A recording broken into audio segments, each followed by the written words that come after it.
Les amateurs de rock'n'roll, bonsoir. Bienvenue à mon podcast L'histoire du rock vue par.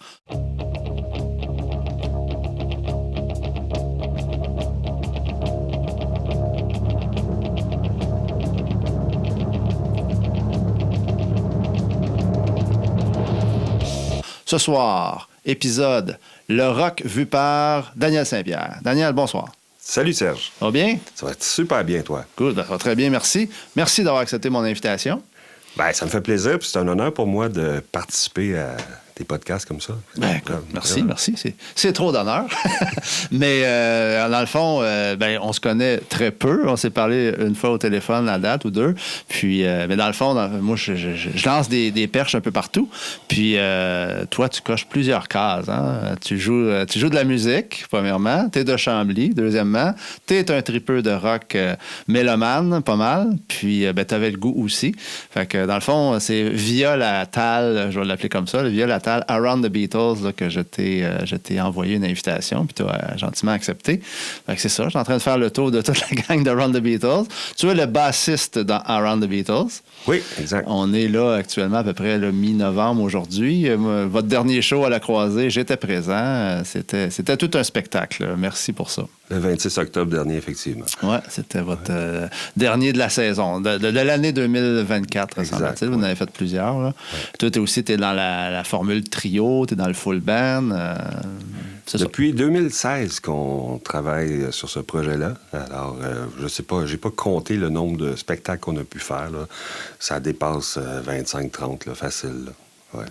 Au moins, moi j'en ai vu. Ouais. Quand j'ai assisté à plusieurs d'entre eux, on salue l'ami André, je pense que c'est l'initiateur du projet, hein, André Corbeil. Il a parti ça il y a plusieurs années, là, avant même que je me joigne à lui. Oui, tout à fait. Fait qu'on salue toute la gang, Steve Barry. Puis je lance une petite perche. J'aimerais bien avoir votre drummer Serge Lapointe là, comme prochain invité. Je lance ça dans les airs. Je lui ferai le message, sans faute. Super. Donc, aujourd'hui, on va parler un peu... on va parler de ton cheminement là, dans comment tu as découvert le rock. Parce que c'est drôle, quand on s'est parlé au téléphone, moi, ça a tout de suite tombé dans mes cordes parce que tu as à peu près... je vais dire ça comme ça. Je suis un peu plus jeune que toi. Là. Moi, j'ai 53. Puis je pense que toi, tu as 63. Oui. J'espère que j'ai pas fait un impair en disant ton âge. Pas du tout. Tu es avocat aussi dans la vie.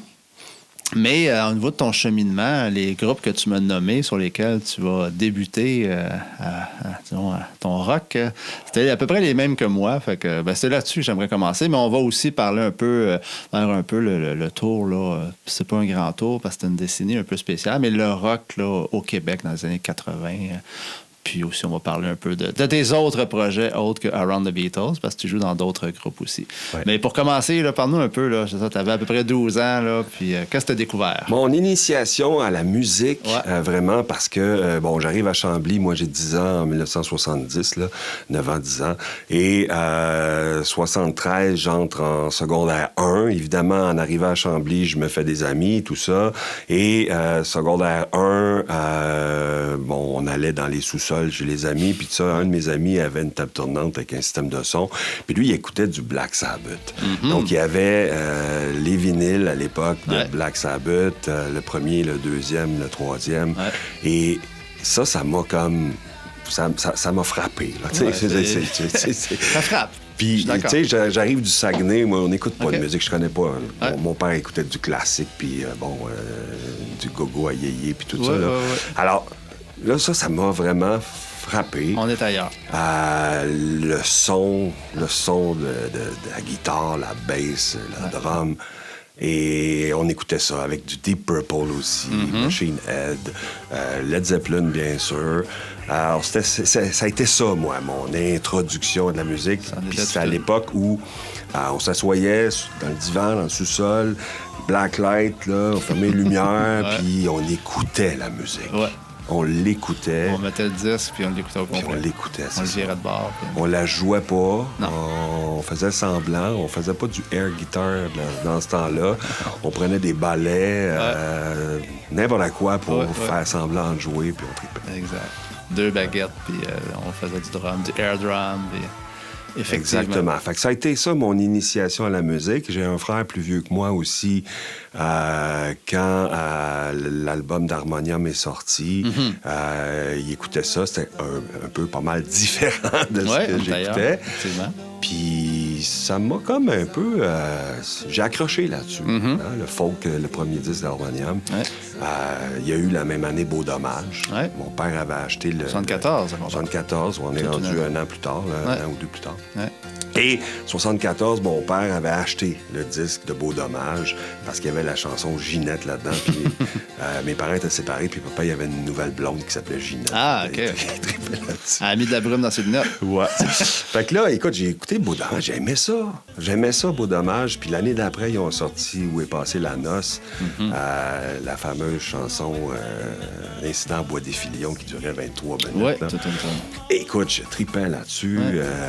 Mon frère avait acheté un système de son, Marantz, avec des boîtes Sir-Win Vega. On est allé chercher ça en métro, en autobus à Montréal.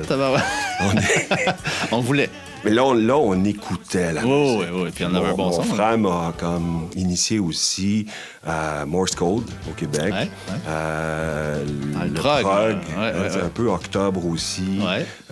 Cette musique-là, moi, ça m'a envoûté, littéralement. Octobre, c'est spécial, hein, avec Pierre Flynn.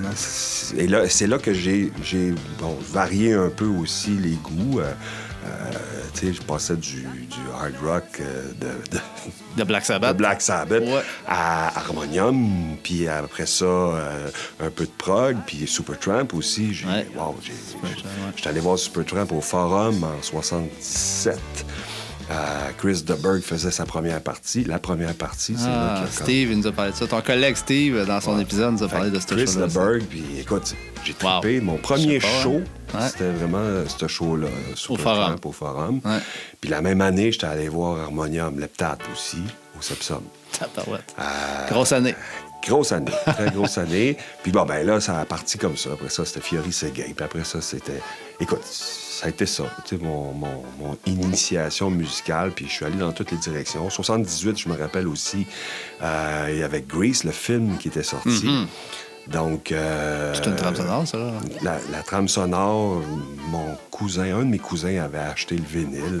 Fait écouter ça. J'ai trippé là-dessus aussi. Oui, on est ailleurs, là. Non, exact. On n'est pas dans le Black Sabbath, là. Pas du tout. Non, mais ça démontre, dans le fond, que tu avais une grande ouverture. Puis absolument. Puis là, il y a eu les années disco aussi, fin 70, début 80. Les Bee Gees, Les Bee Gees, Saturday Night Live. Écoute, je trippais là-dessus. Je prenais ma brosse à cheveux, puis je chantais. Je chantais devant le miroir en écoutant la tune, tu sais. Tout le monde a fait ça, tu sais, ou à peu près. Bien sûr. Fait que ça a été ça, mon exposition, si on peut dire, à la musique. Puis dans tous les styles, tous les domaines, du Valiquette, name it, là, tu sais. J'écoutais Jeunesse d'aujourd'hui, quand Valiquette avait passé avec Je suis cool. Je me souviens plus c'était quelle année, là, mais on était jeunes quand même, puis là, mon père, il en revenait pas. Parce que ça chantait en joie. Ouais, c'est ça. Puis tu sais, il dit, je vais chanter à la télévision, je vais finir en première position. Puis c'est ça qui est arrivé. Oui, tout à fait. C'était prémonitoire. C'était cool. Oui, tout à fait. Juste, T'as-tu, je le sûr, mais en fait non, là, mais parce qu'il y a quelqu'un qui vient de nous quitter récemment au Québec. Est-ce que tu as écouté autre chose dans ces années-là? Écoute, autre chose, ça pour moi, ça a été mon initiation au rock québécois. Tu sais, les premières expériences, c'était avec Harmonium, puis Beau Dommage, puis tout ça. Mais autre chose, c'était autre chose. C'était autre chose. Ils portaient bien leur nom. Le son de ce band-là, au-delà de Francoeur, qui chantait pas vraiment, mais... Il récitait. Mais c'était cool, là. Oui, c'était spécial. Wow. La musique. D'ailleurs, le guitariste aussi est décédé récemment de autre chose. OK, c'est ça. Donc, il y avait un son là-dedans, puis on avait tous les albums de son, on l'écoutait avec les paroles. Puis exact. C'est vraiment le fun, ça. Puis il y avait... Là, on est vraiment dans la décennie des années 70 au Québec. On va rester un petit peu là-dessus. Là. Je disais récemment, c'est une biographie là, sur...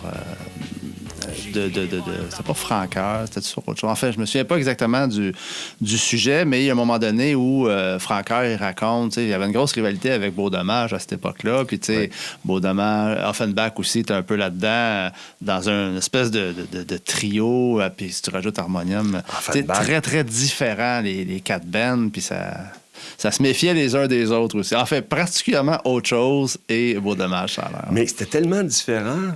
Par ailleurs, c'était bon. Même si c'était différent. Puis je pense pas qu'il y avait de la compétition. La preuve, moi, je sais, j'écoutais tout ça. Tout ça, on écoutait ça.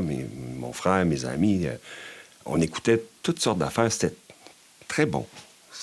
C'est de la bonne musique. Il y avait une grande versatilité au Québec à cette époque-là. Ben, c'était vrai partout, là. Je veux dire, ça avait explosé, le rock, à la fin des années 60 aussi, puis tout ça. Mais au Québec, là, vraiment, on a suivi la parade et de belle façon, on peut dire ça de même, là, parce que c'était quelque chose. Mais ça, je reviens sur, dans le fond, le trio de base du hard rock. Là, tu m'as parlé, toi, de Black Sabbath. Moi, ça a été Led Zeppelin en premier, Black Sabbath, puis Deep Purple. Ces trois bands-là. Moi, j'ai un grand frère aussi, je l'ai déjà dit ici, là, que j'ai suivi son influence naturellement. Mais c'est pour ça que quand tu m'avais dit ça au téléphone, j'avais accroché parce que c'était les trois mêmes bands pour moi avec lesquels j'ai accroché. Puis moi aussi, après ça, je suis tombé dans une tale Supertramp. Mon premier show au Forum, beaucoup plus tard, là, en 85, c'était Supertramp. Mais là, Roger Hodgson était parti. C'était la première tournée là, sans Roger Hodgson. C'était bon, le show, là, mais j'étais sûr que j'étais déçu que Roger n'était pas là. Mais bon, bref. Mais moi, c'était pas Chris de Burgh. C'était The Motels en premier. Mais tu sais, la première fois que tu vas au Forum, moi, j'avais quoi, 14-15 ans, là, en 85, là. C'était quelque chose, là. Je sais pas, toi, en 77... 77, j'avais 16 ans. C'est ça, tu sais, de te ramasser là. L'année d'avant, je m'étais retrouvé sur le Mont-Royal, au Quai Nouvela. Oui. Harmonium, Beau Dommage, Octobre, Raoul Duguay, écoute, name it, là, sur la montagne. Là. Il y avait en haut, là, 300 000 personnes dehors, là, c'était écœurant. Ça, puis mon père était avec nous autres aussi. Il venait voir Beau Dommage, lui. Ben oui, mais c'est correct. C'était vraiment cool. Raoul, c'était toute une bébite. J'ai vu Raoul aussi sur le gazon sous les étoiles au Parc Jarry en 78, l'automne 78. Il y avait Raoul Duguay, Octobre, Garolou. Il y avait Harmonium aussi. Écoute, ça commençait l'après-midi, ça, ce show-là. Puis c'était nuageux, puis il faisait froid, c'était au mois de septembre. Puis à un moment donné... Raoul Duguay commence le show, il est 3 heures l'après-midi, puis là, le soleil sort. Et Raoul, tu sais, le soleil! Puis c'était un miracle, c'était comme... Voyons, on s'attendait pas à ça. Juste au moment où Raoul arrive, ça s'invente les nuages qui s'en vont. C'est extraordinaire. Tu vois, tu as ce show-là sur YouTube, tu as des segments sur YouTube, là, sur le gazon, sous les étoiles, Parc Jarry, 78. Sur le terrain qui n'était plus là, mais sur le terrain des expos. Là. Exactement, ouais, des beaux souvenirs.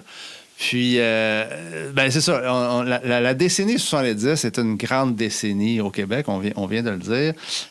Puis là, arrive-tu pas le début des années 80? Puis nous, au Québec, il y a un événement marquant, naturellement, qui est le fameux référendum qui bon, pour ceux les gens qui sont pour ont été très déçus, hein, le fameux 60% pour le non puis 40% pour le oui. Il y a comme eu, puis les artistes s'étaient beaucoup investis aussi là-dedans, puis donc il y avait une grande ferveur, puis les lendemains de ce fameux référendum ont été quand même assez moroses au Québec, et ça s'est reflété dans la musique rock en particulier. Des jours sombres. Des jours sombres, effectivement. Toi, tu me disais tantôt en pré-entrevue là, que, dans le fond, toi, c'était en 80 que tu es rentré en droit à l'Université de Montréal, fait que tu t'es devenu comme... plus sérieux, t'écoutais moins de musique, mais tu t'es quand même rendu compte là, que plusieurs bands ont cessé. Hein? Harmonium n'était plus là. Il s'est passé de quoi? Je sais pas quoi, mais il y a eu quelque chose qui a fait en sorte que, on était moins investis, je dirais, dans la composition, dans la musique, dans l'art de faire des chansons, des belles chansons, puis dans tous les domaines aussi. Puis, bon, il y a eu beaucoup je sais pas comment on peut appeler ça, là, mais le rock américain qui est arrivé, le pop... New Wave, entre New autres, Wave. qui est arrivé dans l'Angleterre. Puis là, on avait comme... Je sais pas... comme il y a Rock et Belles Oreilles là, qui avait fait une tune à To Point, là, tu sais.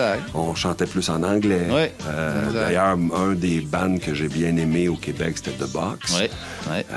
C'était tous des francophones, mais ça chantait en anglais. anglais. Exact. C'était bon, mais bon, il aurait pu le faire en français aussi. Il aurait pu, puis, exact. Bon. Aujourd'hui, je pense qu'il le ferait en français, mais à cette époque-là, c'était de bon ton là, de s'essayer. Puis ils ont quand même eu un certain retentissement à l'extérieur du Québec, donc ça démontre que quand même l'idée n'était pas mauvaise. Là.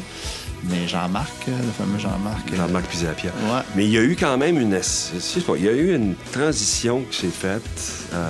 Peut-être c'est l'événement du disco aussi, fin 70, début 80, New Wave, nouveau son. Hein? Il y a eu un nouveau son. Oui, tout à fait. Ouais. Ça a très changé. Puis nos artistes aussi des années 70 se sont recyclés aussi, devenus... Ben, tu sais, moi, je pense, les grands, là, Paul Piché, Richard Séguin... Pierre Flynn aussi, puis de Beau Dommage, naturellement. Enfin. Ils ont tout, mais enfin. On vieillit. On change, on vieillit, on devient plus mature, peu importe. Là. Autant dans l'écriture, l'être humain, il est comme ça, il évolue. T'sais, moi, je parlais de 1980, je rentre à l'université. Quand tu es à l'université, c'est sérieux, puis on travaille fort, puis on étudie, on prend moins de temps pour s'asseoir et écouter la musique comme on le faisait avant. T'sais.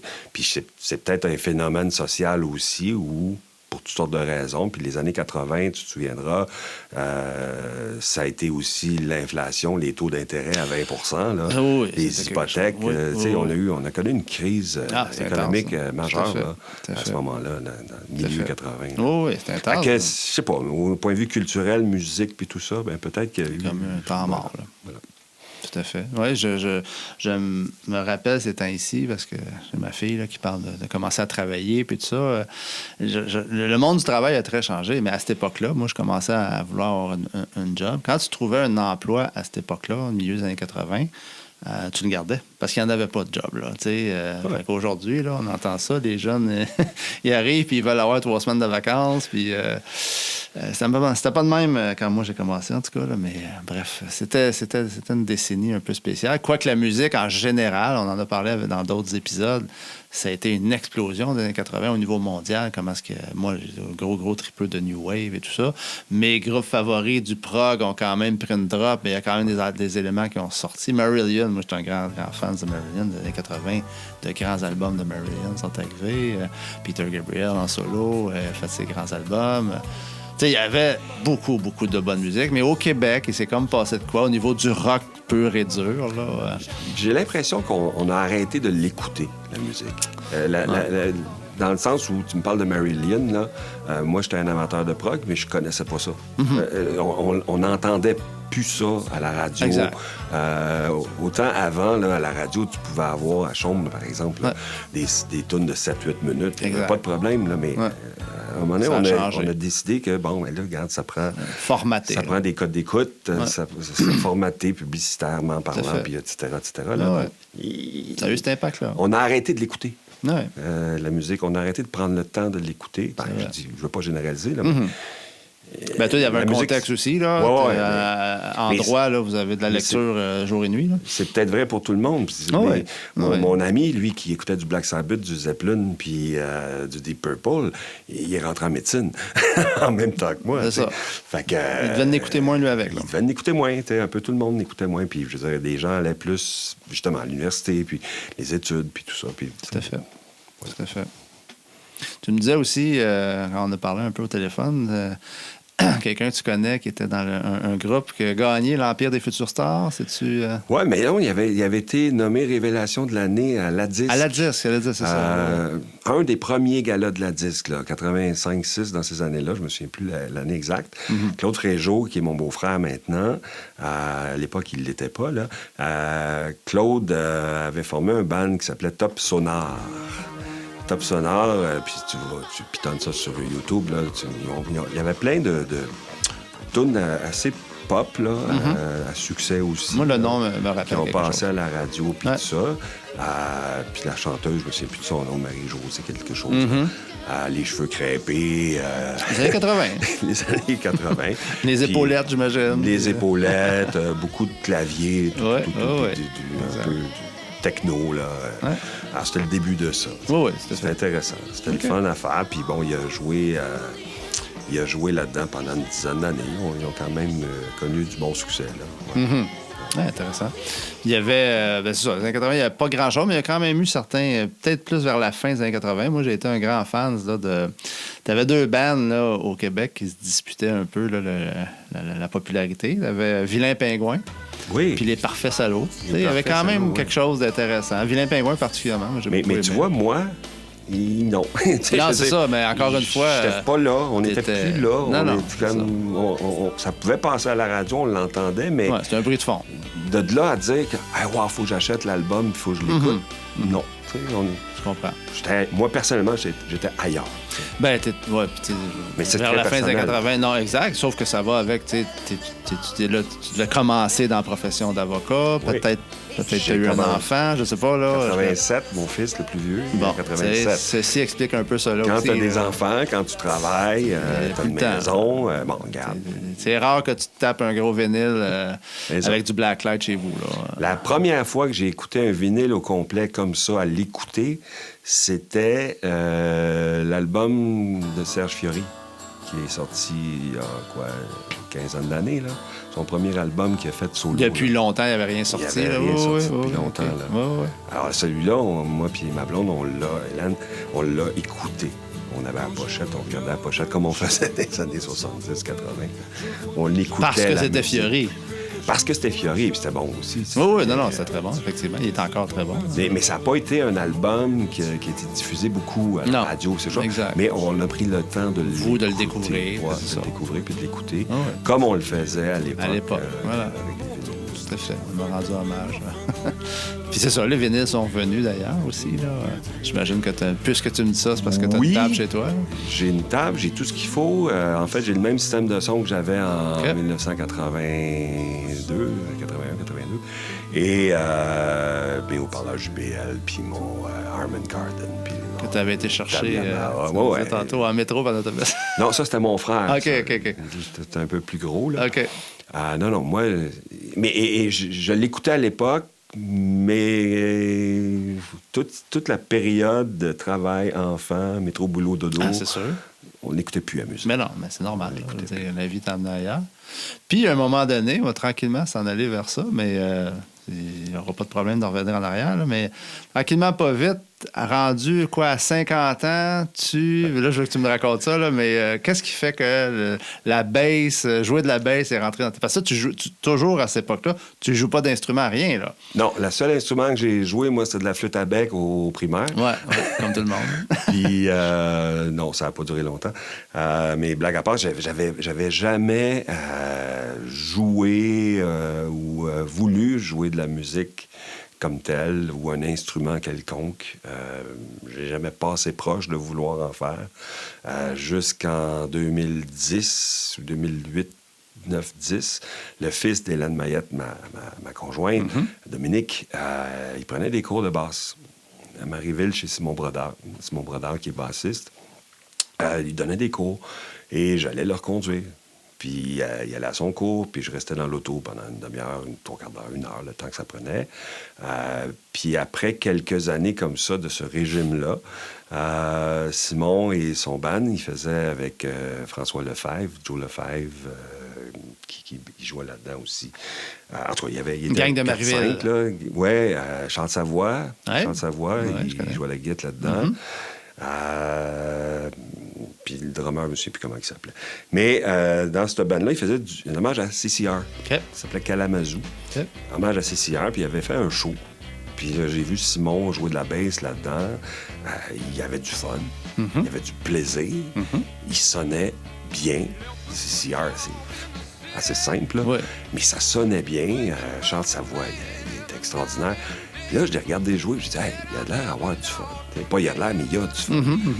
Fait que là, j'ai dit après le show, j'ai dit, hey, Simon, j'aimerais ça, moi aussi, je vois ça. me semble que t'as l'air à t'amuser. Ah, ben, il dit, prends des cours. Fait que j'ai pris des cours avec lui en 2010. Puis j'allais à conduire Dominique, qui avait son cours, puis après ça, moi, j'avais le mien. Puis ça a été rough au début. Oui, c'est pas... même que ça Simon, a l'air simple, là, mais ça l'est Simon, il disait que je t'offrais pas 3 semaines. Là, OK. 3 cours, puis j'abandonnerais. OK. C'était mal de te connaître. Non, en fait, après 3-4 semaines, là, j'aime pas ça. Tu sais. OK. En fait, je sais pas, il y avait quelque chose, tu sais, jouer de la bass. Je sais, tout seul, ben, tu sais, c'est pas un instrument pas comme la guitare là, ou du piano. Là. Que tu vas jouer chez vous puis jouer des mélodies. Non, c'est difficile. Ça te prend d'autres musiciens pour jouer de la bass. Faut que tu sois accompagnateur. Finalement, donc j'ai continué, puis mon premier défi, ça a été de jouer à la basse Money de Pink Floyd. J'étais aussi un amateur de Pink Floyd, là. J'ai trippé sur Pink Floyd, surtout l'album 73, en 73, Dark Side of the Moon. Ben Moi, ça a été mon premier, un des premiers albums que je me suis acheté, ça. Dark Side of the Moon. À l'époque, c'est sûr. Il y avait juste ça à l'époque. Puis je tripais là-dessus. Ben écoute, c'est tout un album. J'écoute encore ça régulièrement. Fait que j'ai voulu faire la première tune que j'ai montée ou apprise là, de fond en comble, c'était ça. Puis c'est pas facile. Non. Ça a l'air, encore une fois, ça a l'air simple, mais ça l'est pas. J'ai réussi à la faire. OK. Puis Simon, il en disquait à chaque année. Là, il y avait son album des élèves. Fait que ça a été une des premières tunes que j'ai enregistrées. Jean Savoie, il jouait la guitare là-dessus. Fait que ça existe, là? Oui. Ça existe. On pourrait mettre un extrait de ça en background. Il faudrait que je le retrouve. J'ai un CD en quelque part, mais je sais pas ce qu'il est. Mais ça se retrouve. Ouais. D'accord. Alors, donc, après ça, j'ai joué au Café-Théâtre de Chambly. Il y avait le gros show du temps des fêtes en 2011. Donc, ça faisait quoi? 1 an que je commençais. Puis en 2011, 2 tunes pendant un show. Il y a un show d'humour, là, puis toutes sortes d'affaires. Et live, j'ai joué Seven Nation Army des Black Keys. Pas Black Keys, des White Stripes. White Stripes. À la base, là, c'est facile, là, mais j'étais super nerveux. Mon première prestation live, là, comme on dit. Puis l'autre tune, c'était Celebration, je pense. Cool and the Gang. OK. Alors, il y a une popée bass là-dedans, par exemple. Oui, mais on est ailleurs. C'est deux affaires complètement... Effectivement. Puis l'année d'après aussi, j'ai fait un show au Café-Théâtre en 2012. Donc là, il y avait 5 tunes, du disco là-dedans, toutes sortes d'affaires. Encore là, on se promenait partout. Une fille avait chanté Imagine de Lennon. J'ai fait la bass là-dessus. Et là, en 2013, au Café-Théâtre, ils font Grease, la comédie musicale Grease. Puis la metteur en scène, elle vient me voir, elle me dit, Daniel, elle dit, si tu acceptes de jouer de la bass dans un band, je vais remettre un band live pour jouer les tonnes de Grease. Okay. Puis j'ai accepté. Simon Brodeur était le directeur musical. Okay. On a pratiqué pendant 6 mois. Ouais, et on a fait 15 représentants. Ouais, il y avait une vingtaine de tunes faciles, complètes, là, tu sais. Avec le band, il y avait claviériste, guitariste, bassiste, puis un drummer. Vous aviez un espace assez restreint, par exemple? Là? Au Café-Théâtre, c'est quand même, non, on était bien. Parce que ça prend la place les comédiens aussi, là? Oui, mais en arrière-scène, on était en arrière. On était tout le temps sur le stage, ou presque tout le temps. Mais en arrière, OK, puis, je comprends. quand les tunes partaient, on partait ça, puis il y avait de la danse, puis tout ça. C'était vraiment cool. On a fait 15 représentations. J'ai trippé. Là, ça a été... la piqûre. Oui, puis j'avais acheté ma première basse avec mon ampli. J'ai joué. J'ai trippé. J'ai capoté barrel. Puis après ça, avec cette petite gang-là, on a formé un petit band. On jouait chez nous, dans le sous-sol, pour le fun. Puis en 2014, à la fin de l'année, on a commencé à faire des shows au Théâtre Plaza à Montréal. Mm-hmm. Oui, c'est ça. 2014, 2015, 2016, 17, 19 à la Croisée. 2020, il n'y en a pas eu parce que la pandémie. Mais 21, 22, 23, 24, à chaque année depuis 10 ans, on fait un show, un collectif. C'est un collectif, exact. On est 10, 12, 14. Là. Il y a une année où j'ai joué avec Serge Loca. d'Harmonium, puis Liber Subirana, on the stage, les deux ensemble. J'avais avec Simon Brodeur enregistré Dixie d'Harmonium à la basse. Puis là, Simon, il dit « Ouais, mais là, le piano là-dedans, puis la clarinette... » La clarinette, c'est ça? Ouais, je connais du monde. Fait que j'avais rencontré Serge Loca. OK, c'était ça, le monde. D'accord. Je vais lui demander, je connais quelqu'un qui serait peut-être capable de la faire. Ouais, OK. Fait que c'est Serge Loca d'Harmonium, donc le clavieriste. Je l'avais rencontré, lui, un peu par hasard. J'ai une de mes tantes qui est décédée. J'ai hérité du piano de ma grand-mère, un piano de 1948. Et il n'est pas accordé. Personne ne veut le piano. Il est piano droit, là. Exact. OK, il m'a le prendre. Il est dans la star. Fait que je mets ça. Il était beau, il était tout rénové, tout le kit. Ouais. Mais il n'était plus accordé, bien sûr. Puis que là, je vois sur Facebook, Serge Loca, accordeur de piano. C'est-tu le Serge Loca? C'était lui. C'est écrit pareil à l'OCAT, là. Ouais, c'est plutôt rare. Puis il a sa face sur son Facebook. OK. Pas mal ça. Je l'appelle, je dis bonjour, nanana, je me présente. Puis là, il est venu chez moi accorder le piano à Chambly. Lui, il est à Saint-Roch de l'Achigan. OK.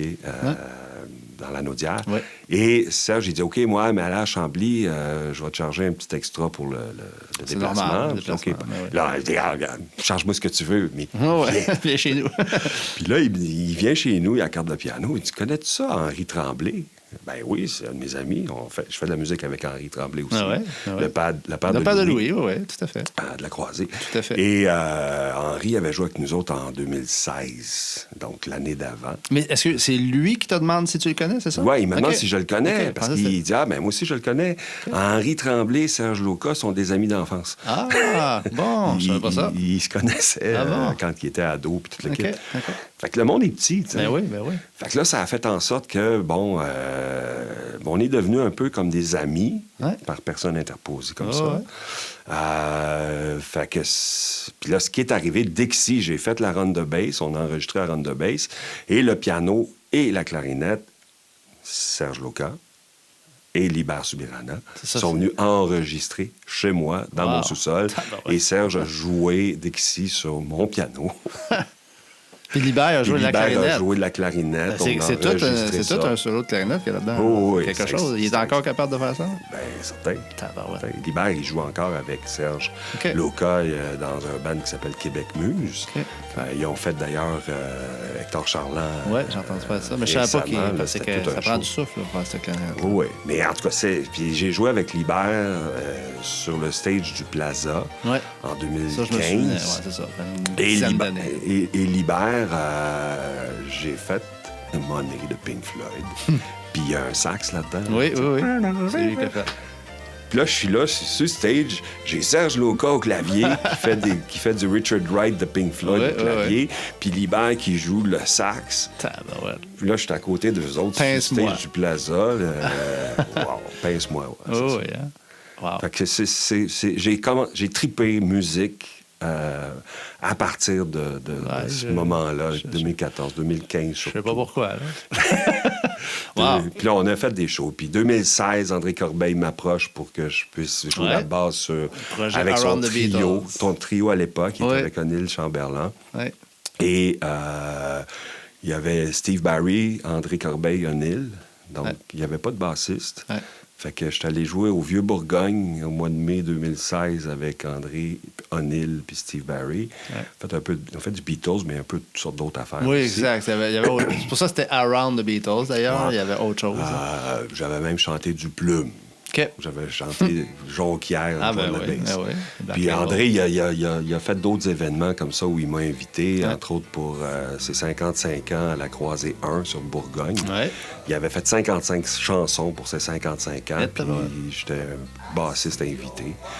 Pour les 55 tonnes? Pour les 55 tonnes. Ben, là, j'ai pas joué sur toutes les tonnes, mais une bonne partie. Quand même. Puis ça aussi, c'est un autre défi que je me suis donné, d'apprendre des tunes. À la base, j'ai jamais joué ça de ma vie. Non, c'est ça. Puis là, j'écoutais des tunes, puis j'apprenais, puis j'y allais par oreille. Puis, à l'oreille, OK. Les notes, je les connaissais pas vraiment, mais la case là, tu sais, comme... Toutes sortes de façons d'apprendre les tunes. Puis voilà, d'une année à l'autre, j'ai fait des spectacles. Ensuite, ça a été les Beatles en 2016, 2017... 2018, 2019, quand on a fait arrivé la pandémie. Mais la pandémie, on n'a pas vraiment, parce que c'était l'été qu'on jouait souvent. Ouais. Fait que vois-tu, On jouait dans dehors l'été beaucoup. 2020, c'était ouvert pour jouer pareil. Ouais. On jouait dehors, entre autres. 2021 aussi, on a joué dehors. Ouais. Puis vous avez joué à croisée aussi en dedans, mais là, on avait le droit à ce On a moment-là, joué à là. croisée en dedans. À j'étais l'époque, là c'était cette l'été. fois-là. En 2018, 2019, 2020. Beau show, ça aussi. C'était vraiment cool. Puis là, ben, les Beatles, je connaissais pas vraiment ça. J'en écoutais comme tout le monde, mais je les écoutais pas comme j'écoutais le reste de musique. Fait que là, j'ai acheté le livre avec les partitions. Tu as découvert. J'ai découvert les Beatles, oui. Ouais. J'ai découvert les Tu Beatles dirais-tu aujourd'hui que en c'est- 2016. Exact. Comme tout le monde, c'est tout un band. C'est tout un band, c'est le fun à jouer. Voilà. T'sais. Puis la baisse, ça a l'air de rien des Beatles, mais c'est pas simple. Là. C'est pas simple, mais moi, je m'arrange pour rendre ça simple. En tout cas, tu sais, je fais ce que j'ai à faire. Puis ça sonnait très bien, encore une fois. Là, je te le dis. J'ai beaucoup de...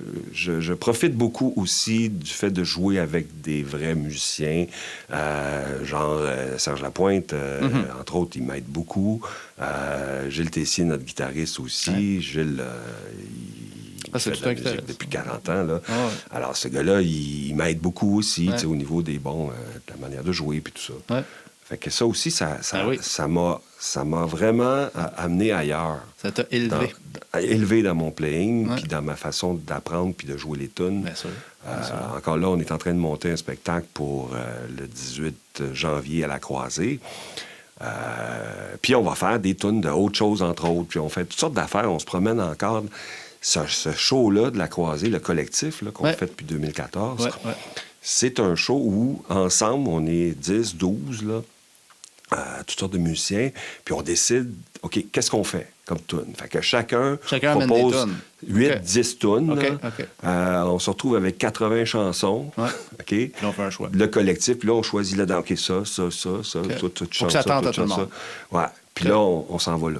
OK. Puis ce show-là, depuis qu'on le fait, depuis 10 ans maintenant, les gens qui viennent voir ça, ça leur rappelle des souvenirs. C'est tous des hits qu'on va faire. Ah ouais. Des hits des années 60, 70, 80, 90, 2000, des hits maintenant, tu sais. Ouais, ouais. Puis ça, c'est cool parce qu'on s'en va partout. tu sais. Exact. Puis comme bassiste, ben, moi aussi, je joue de tous les styles, puis c'est le fun. Peu importe ce que je vais jouer, c'est le fun. tu sais. Eh oui, eh J'ai oui. commencé comme ça, tu sais, Ouais. Grease, du Beatles, du harmonium aussi. On a formé avec André Corbeil puis Henri Tremblay un trio, ça s'appelle Pour un instant. Oui. Un tout à trio qu'on fait du québécois, du Ouais. harmonium, Exact. du Vous avez joué à la dommage. Fête nationale une couple d'années, d'ailleurs. Oui, il y a 2 ans, on avait joué 2 ça ans. à Chambly. Première partie de Radio. Oui, exact.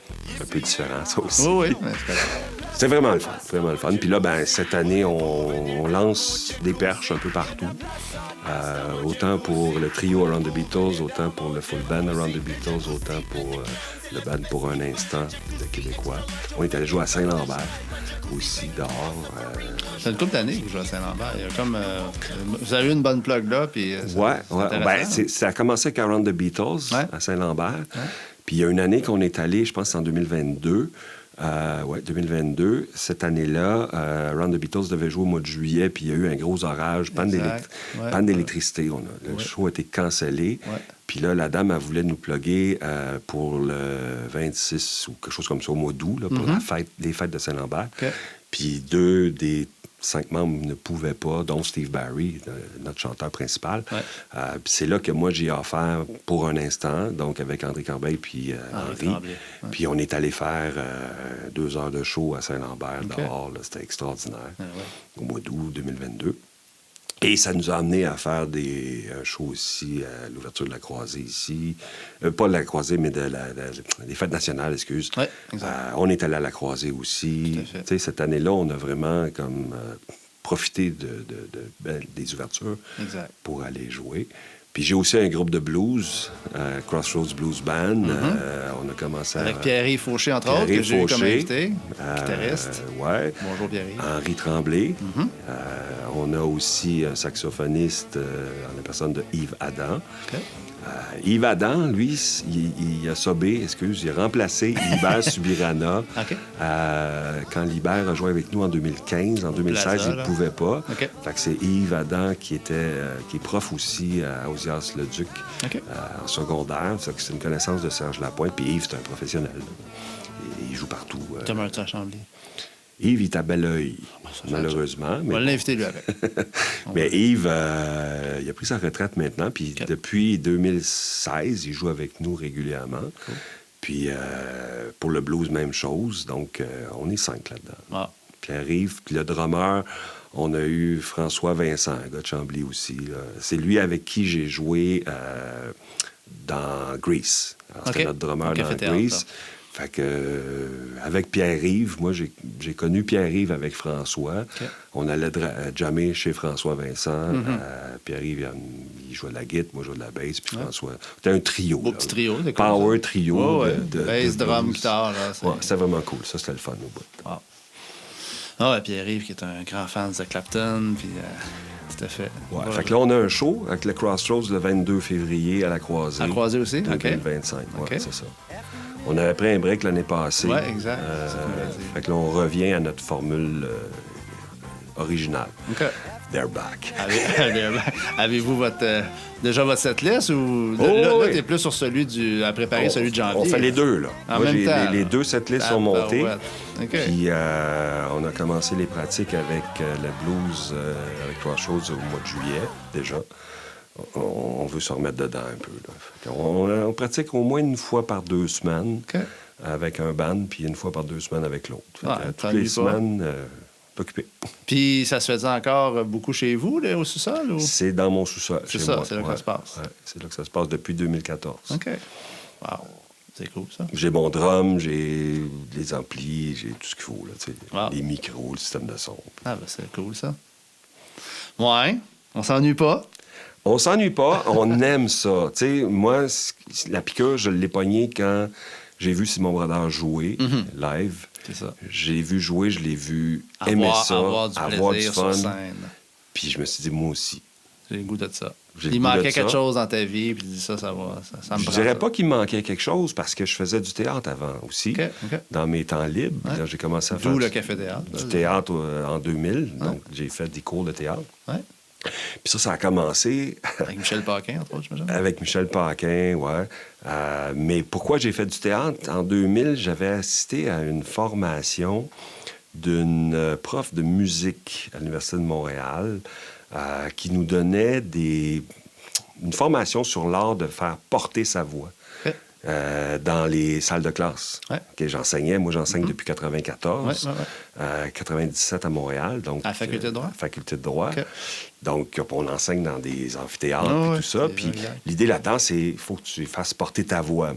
Puis là, elle nous fait faire des exercices de diction puis de portée de voix. Puis là, je faisais les exercices, puis elle disait, « Pourquoi t'es ici, toi? » Ben, je voulais voir un peu comment... T'as pas besoin de ça. Ta voix porte assez bien, puis etc. Mais elle dit, tu devrais profiter de ça pour prendre des cours de chant ou de théâtre. Là, chant, pas vraiment. Tu sais, j'avais pas de... Je me voyais pas me mettre à chanter.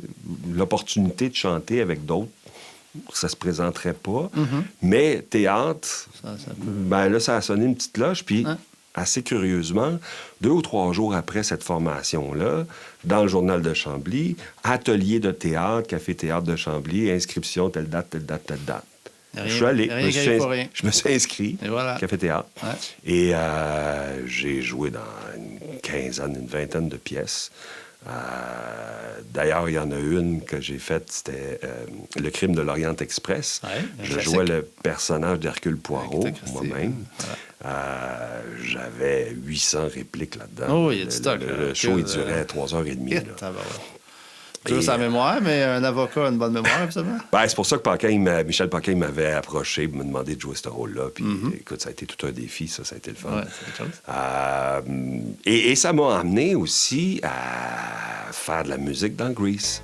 Exact. Tu sais, le café-théâtre m'a amené à faire de la musique live dans Grease. T'étais pas nowhere, il savait t'étais qui, là. Tu sais, ça a été comme... au fil des années, du café-théâtre en l'an 2000 jusqu'à la musique dans Grease en 2013. C'est une pièce de théâtre, mais on était des musiciens, on jouait live. Et par la suite, le Plaza, puis par la suite, la Croisée, puis par la suite, Around the Beatles. Puis tout ça, ça m'a amené ça. Puis là, puis à un moment donné, puis je voulais revenir à ce qu'on disait tantôt par rapport à mes cours de bass. Après 3-4 semaines, ouais, t'étais pas sûr. Je trouvais ça dur, je trouvais ça difficile. Ouais, puis là, j'ai dit à ma blonde, je sais pas, je pense que je vais arrêter ça. Et elle m'a dit, que je te voie. Continue, tu vas le regretter. Ouais, elle avait raison. Comme de fait, j'ai continué. Je suis convaincu que tu sais très bien qu'elle avait raison. Puis c'était la même chose au niveau des instruments de musique. Je veux dire, je comprenais pas pourquoi les gens pouvaient avoir 3-4 guitares, puis 2-3 basses, puis t'en as besoin de juste une, tu peux pas jouer. Puis là, et aujourd'hui, tu te retrouves avec combien de basses? 6. Mais ce qui est arrivé, c'est un peu le hasard qui a fait les choses aussi. Bon, ma première basse, ça a été une Rickenbacker. À 4001, 1976. Wow. OK? Quelle couleur? Elle est noire. Ah, Gadili. Oui, pareil. Exactement pareil. Puis je pense que 76, c'est la même année que ce que Geddy avait. Ça se pourrait, là, je pourrais pas dire. Et ça sonne, là. Ça sonne. Oh, une Rickenbacker, ça sonne. Sauf que je suis pas capable de jouer du rush, mais ça, c'est une autre affaire. Ah, ben, j'ai jamais vraiment essayé non plus parce que c'est pas simple. C'est quelque chose. C'est quelque chose. Sauf que ça a été ma première, puis mon premier ampli à lampe orange. J'étais allé à la musique dépôt, puis je vois ça. C'est beau, ça. Puis ça sonne, puis c'est chaud, puis c'est ça. Fait que ça a été mes deux premiers équipements. J'ai joué avec ça pendant 3-4 ans. Puis en 2013, ma tante qui est décédée, de qui j'ai hérité du piano. Avais-tu une baisse avec ça? Non, mais elle nous a laissé un petit montant d'argent. Oui, okay? D'accord. Ce qui m'a permis d'acheter une Fender? Une Fender Jazz, Jazz Bass. C'est sûr. Puis ça, c'était en 2014. Puis j'ai acheté le petit frère de mon Orange, un petit transistor à 100 watts, qui était plus transportable. Ouais. Le gros, je peux pas le mettre dans un char. Ouais. Ça rentre pas. Casse le dos. Pas juste pour ça, mais il est gros, c'est dans big, le char, c'est ça. Fait que j'ai acheté un autre. Okay. Puis là, j'avais la Jazz Bass. Jazz Bass, Rickenbacker, c'est pas pareil. Non. T'sais, ça joue différemment. Puis là, j'ai compris pourquoi. Pourquoi qu'il y en avait au moins 2 différentes. C'est ça. Puis là, 6. Puis après la Jazz, j'ai acheté... là, j'ai commencé à faire du Beatles. Oui. J'avais la Rickenbacker en faisant du Beatles, ça allait bien. Mais l'année d'après, on a commencé à faire des shows, puis là, je vois une annonce, je sais pas trop, une Hofner, neuve. Le modèle là, qui a l'air d'un violon comme Paul? Là? Le modèle de Paul. OK. Je l'ai encore bien. Voilà. C'est avec ça que tu jouais, entre autres, j'imagine? Entre autres, oui. C'est moi à croiser, j'étais là. Beatles, je prends le premier set, je prends la Hofner. OK. Puis le deuxième set, je prends la Rickenbacker. Paul rock aussi. Là. Paul McCartney, quand ils ont commencé à faire du studio, Sgt. Pepper, il était plus à Rickenbacker. Même ils ont commencé sur, je pense que c'est Revolver qui a commencé à utiliser sa Rickenbacker. Le son peut-être même Rubber Soul, là, je sais pas. Là, mais... Non, Rubber Soul, je suis pas sûr.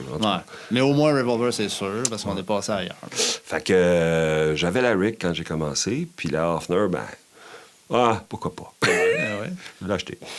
J'ai acheté ça, puis après ça, j'ai acheté une Stingray.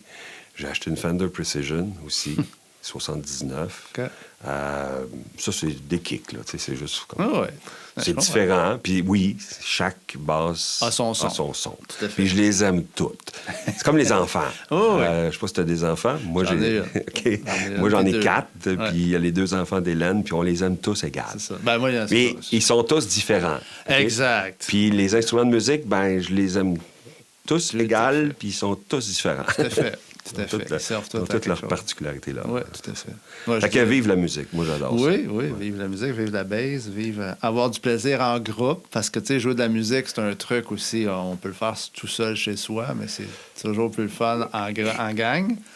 Puis j'imagine, et là, moi, j'ai fait un peu de théâtre, là, de se retrouver devant un public. J'ai pas fait de musique, je joue pas de musique, là, mais je peux présumer que ça contribue. Tu sais, la décharge d'adrénaline que vous avez pendant un show... C'est ta paye, ça. C'est oui. Wow.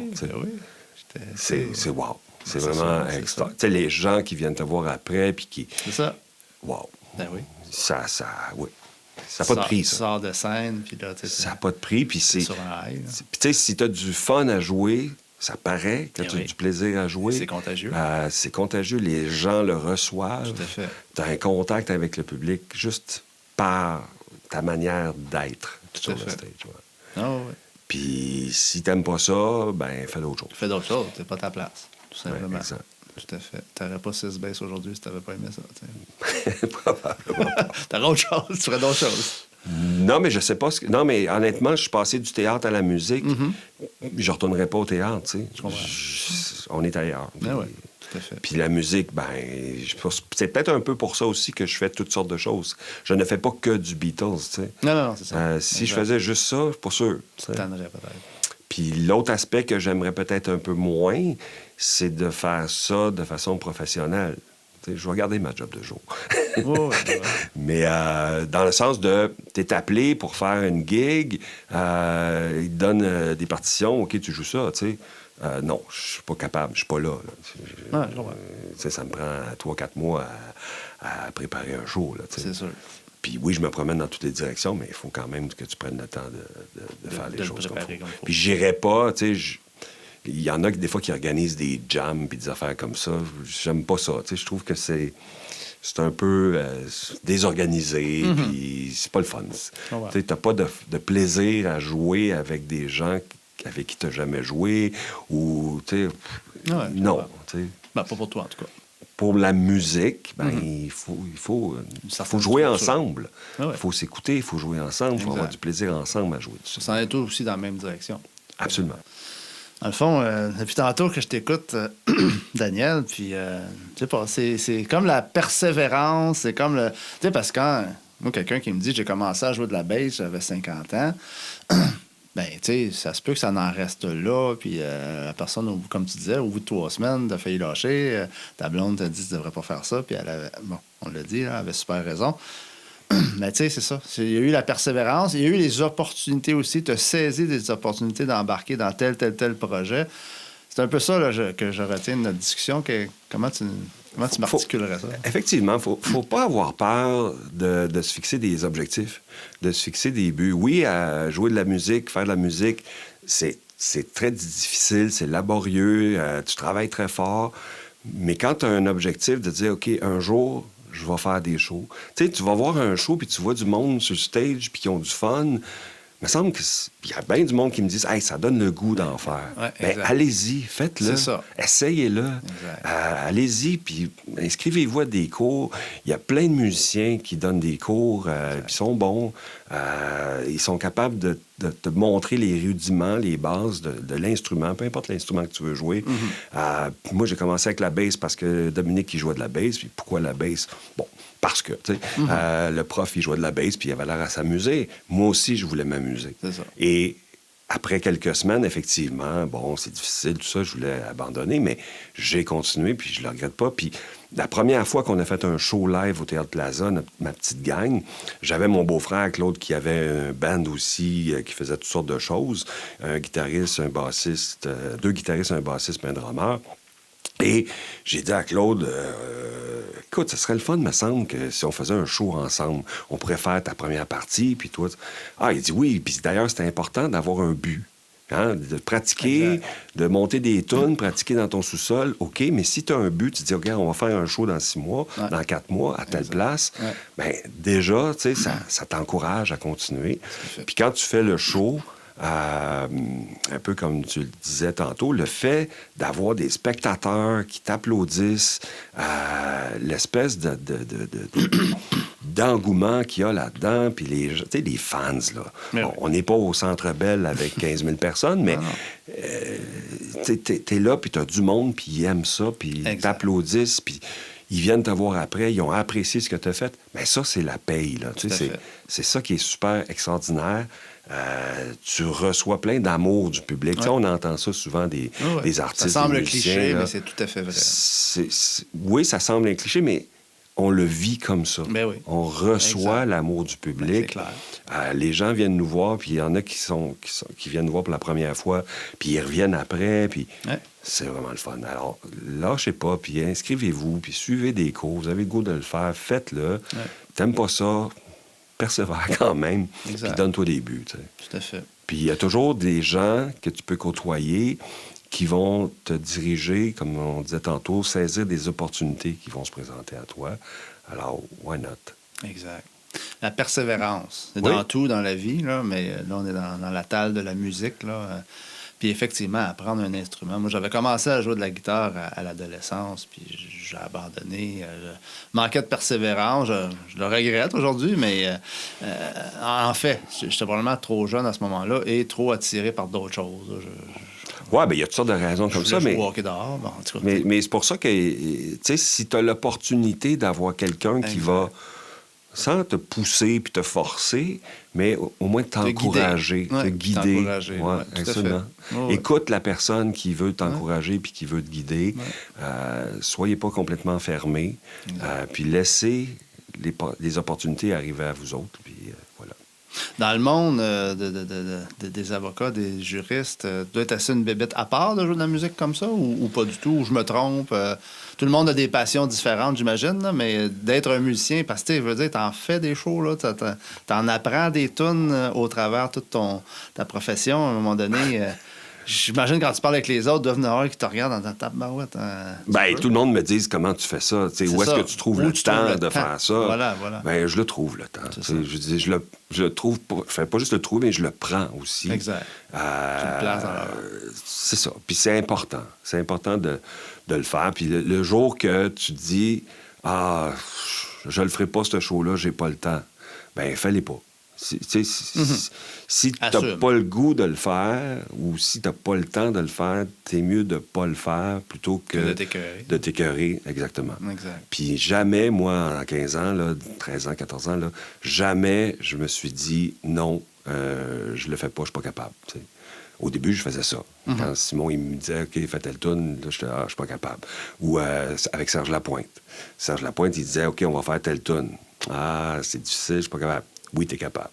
Pousse. Tu sais, j'ai été poussé comme ça, puis heureusement, je suis content de l'avoir fait. C'est spécial, ça, parce que pour moi, dans un band rock, la bass puis le drum, c'est pas pour moi, là, c'est ça la réalité, là, ça va ensemble. Hein, c'est la fondation. La fondation des chansons. Fait que, tu sais, d'avoir eu ce... Puis lui, c'est un musicien professionnel, Serge Lapointe, que je sache. Là, absolument. Il fait ça dans la vie. Là. Ouais. Il vit de ça, en fait, ça, je veux dire.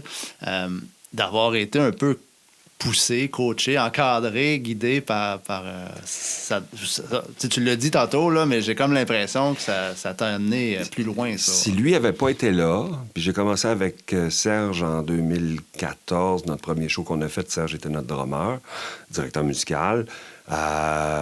Puis je me souviendrai toujours, il y avait une toune, je ne me souviens plus laquelle, là, mais j'avais vraiment de la misère à la faire.